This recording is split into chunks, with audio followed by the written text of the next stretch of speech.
Across the UK and around the world, Jewish communities are celebrating Hannukah. Whether it's the nightly lighting of the menorah or special prayers and fried foods, the Festival of Lights is a chance for people to come together.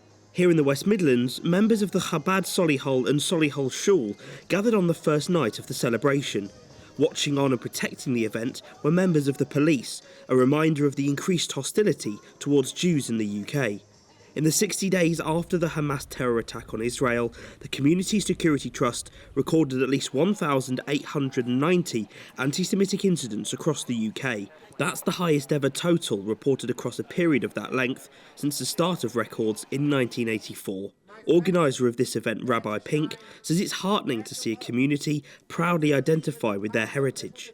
At a time when so many people are terrified due to the rampant antisemitism that's going on around the world, it's extremely heartening to see so many people come out, stand proud to identify as Jews and be proud of their heritage. When people come to you with irrational hatred, hiding your identity isn't the answer, because they're not going to hate you any less. Let's be proud of our identity. Let's demonstrate that we're not going to be cowed by intolerance. We're going to stand proud and share our message of love and kindness with the entire world. The story of Hannukah is that after the Jews defeated the Syrian Greeks, persecuting them in the 2nd century BCE and reclaimed the Holy Temple in Jerusalem, they lit the temple's menorah, and a one-day supply of oil lasted 8 days. But as people gather here to watch the ritual, the situation in Israel today brings a different meaning to Hannukah this year. I've got a lot of friends and family in Israel. One of my friends posted today that in her house they are lighting,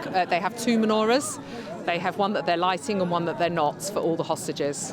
And it's a time to remember, you know, that there are people that can't light their menorahs this year and can't be with their families. It's very important. So it's bringing people who are religious, not religious, whatever, this symbolism of survival, of giving light to everybody and receiving light is a feel-good factor.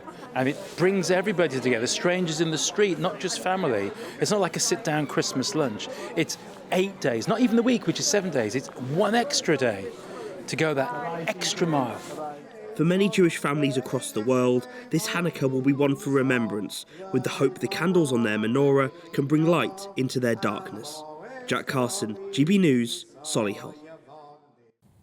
Great report there, and it's so important that we remember the increasing anti-Semitism that's been experienced by Jewish people in the UK. In fact, there's a survey out today. 80% of Jews feel less safe in Britain than they did before Hamas's attack on Israel on October the 7th. 25% have experienced anti-Semitic abuse since then, and 50% have less faith in the police. And listen to this, 64% have less faith in the BBC because of their position on this conflict since October the 7th.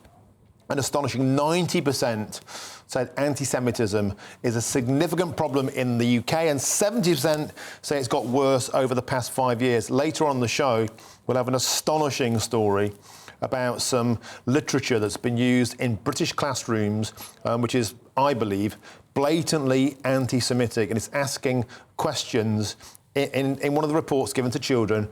On October the 7th, Hamas fighters launched an attack. Hamas fighters launched an attack on Israel. They killed some and took hostages. And the question that they asked British school children was this: what's your reaction to this? And one of the answers was, it was fair for Hamas to attack. That's being taught to British school children right now. Later on, we'll have a parent who discovered this, and they will go through this. I find it astonishing that these kind of mindsets exist in Britain, full stop. But the very fact they're being taught in British classrooms to minors at this time, when we're seeing rocketing amounts of anti-Semitism, I find absolutely astonishing and unforgivable.